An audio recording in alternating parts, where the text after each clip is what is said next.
La gouvernance CNRD déroule son programme d'action sous le magistère du président de la transition, chef de l'État, chef suprême des armées, le colonel Mamadi Doumbouya. L'objectif reste le même, conduire le pays vers un retour à l'ordre constitutionnel tout en érigeant les fondations qui soutiendront son émancipation, garantiront et sécuriseront ses institutions.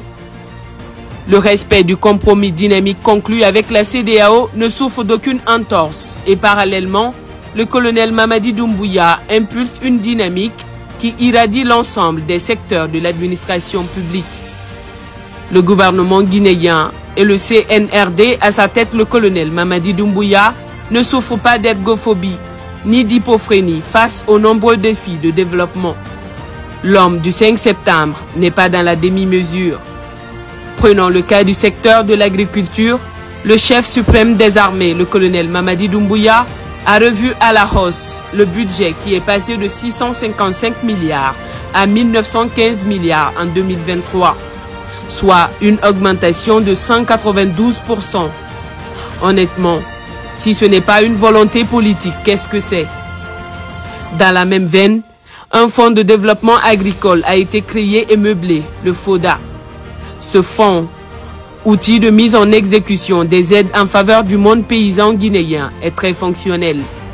Il faut noter d'ores et déjà la mise à disposition en faveur des paysans du Fouta d'un fonds à hauteur de 26 milliards de francs guinéens en espèces et des engrais d'une valeur de 5 milliards de francs guinéens. Ces conventions de prêts sans intérêt ont permis aux paysans du Fouta d'atteindre une production record de pommes de terre, plus de 40%, et de faire ainsi baisser les prix dans les zones de consommation de 14 000 à 7 000 le kilogramme. 51 milliards de francs guinéens ont été rendus disponibles pour la production, la commercialisation de l'igname dans les préfectures de Kankan, Kerouané ainsi que de Macenta en vue de doubler la production et baisser de moitié les prix de ce féculent. Déjà, 31 milliards de francs guinéens sont décaissés, dont 27 milliards en sémenceaux et 4 milliards en espèces. Convention de prêt de plus de 110 milliards de francs guinéens pour la production massive de maïs en faveur des agriculteurs qui recevront en amont 10 000 tonnes qui viendront par commande spéciale dans un bateau en attendant que les paysans guinéens ne prennent la relève. Convention de prêt de plus de 160 milliards de francs guinéens pour la production du riz. 1000 engins agricoles entre 2022 et 2023, dont 500 ont déjà été livrés, y compris 200 tracteurs, 35 moissonneuses-batteuses et 160 motoculteurs sortis d'usine. Au niveau de l'élevage, 170 vaches laitières Montbéliarde ont été commandées pour un objectif de 700 cette année et de 550 porcs de race améliorée. Le budget de l'Institut de recherche agronomique de Guinée, IRAG, est passé de 2,5 milliards à 20 milliards de francs guinéens en vue de renforcer la production de semences de qualité. Toutes les directions régionales et 17 directions préfectorales ont reçu chacune un véhicule pick-up sorti d'usine pour leur permettre d'être plus opérationnels. Une première depuis plusieurs décennies. 5 écoles nationales d'agriculture, d'élevage et l'Institut agronomique de Farana ont été dotés en tracteurs. La refondation verte, initiée par le ministère de l'Agriculture sous la supervision du Premier ministre et la vision du chef de l'État, se conjugue au présent avec des faits tangibles. Que dire du cas de nos compatriotes touchés par l'instinct xénophobe récemment développé en Tunisie et ce pris entre l'étau de la guerre qui déchire le Soudan depuis bientôt près d'un mois? Pour le cas tunisien, le président de la transition, le colonel Mamadi Doumbouya, a été le premier chef d'État à porter secours à ses compatriotes en facilitant leur retour au pays à travers un pont aérien établi à cet effet entre Tunis et Conakry. Ceux qui risquaient les balles des protagonistes au Soudan, sur instruction du chef de l'État, ont été exfiltrés d'abord en bus jusqu'en Égypte, ensuite par vol spécial jusqu'à Conakry. Pour le colonel Mamadi Doumbouya, l'État ne lésinera sur aucun moyen quand il s'agit de sauver la vie des filles et des fils de la Guinée, partout où ils se trouvent dans le monde. Sur un autre front, Une série de projets d'infrastructures ambitieux sont déjà en train de transformer le paysage économique et social de la Guinée.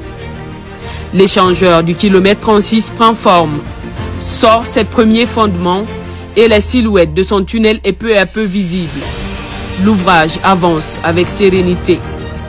À Bambeto, l'infrastructure dont les travaux ont été lancés en février 2022 par le colonel Mamadi Doumbouya avance également et atteint 41% de réalisation malgré les nombreuses interruptions suscitées par les businessmen de la crise. L'échangeur de Bambeto qui emploie beaucoup de jeunes de la zone et offre de nombreuses opportunités d'affaires à plusieurs PME locales suit sa croissance, s'étend et s'élève fièrement vers le ciel. À l'aéroport international Ahmed Sékou Touré, la modernité va au rythme des ambitions affichées.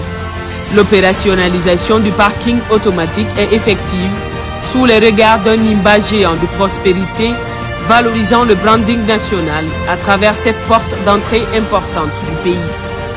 Les travaux sur les routes dans le Grand Conakry et dans les différentes communes enregistrent le même dynamisme au bénéfice des usagers.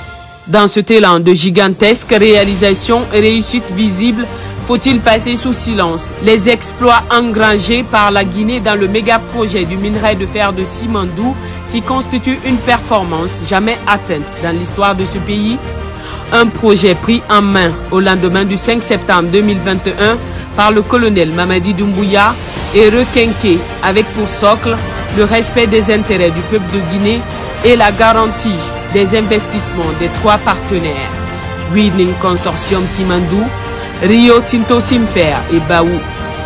Le travail de fond effectué par le comité stratégique du Simandou, à sa tête le ministre directeur de cabinet de la présidence Diba Diakité, a permis au projet de produire des résultats tangibles jamais égalés. Un nouveau pont long de 247 mètres, large de 7,8 mètres, enjambe le fleuve Mankoudou dans la zone de Kolota à Mafereya, dans Forêt-Karia. Il s'agit là de la première infrastructure inaugurée dans le cadre du projet Simandou depuis 1958, ce qui augure de lendemain meilleur pour le peuple de Guinée. Il fallait le faire. Un résultat rendu possible grâce à la détermination, à la vision et au leadership du colonel Mamadi Doumbouya qui a réussi à mettre ensemble des partenaires miniers ayant des intérêts divergents dans un projet commun porté par une seule compagnie, les englobant tous, la CTG, entendez la Compagnie du Transguinéen. Il s'agit ici de quelques faits non exhaustifs des nombreux chantiers ouverts par le chef suprême des armées qui tient au respect de la parole ainsi que des engagements pris et porte à cœur la défense des intérêts du peuple de Guinée. Et comme l'a glissé un diplomate au sortir de la présentation de ses lettres de créance, la Guinée a une chance inouïe d'avoir à sa tête un tel homme. Avec lui, le développement concret de ce pays ne souffre plus d'aucun doute. Ce qu'il fallait dire. Le président de la transition, président du CNRD, chef de l'État, chef suprême des armées, le colonel Mamadi Doumbouya, substitue à la volubilité, à la loquacité, les faits, les actes, les réalisations. Les chantiers de la transition, à Conakry comme à l'intérieur du pays, parlent plus fort et avec plus d'éloquence. Esprit CNRD.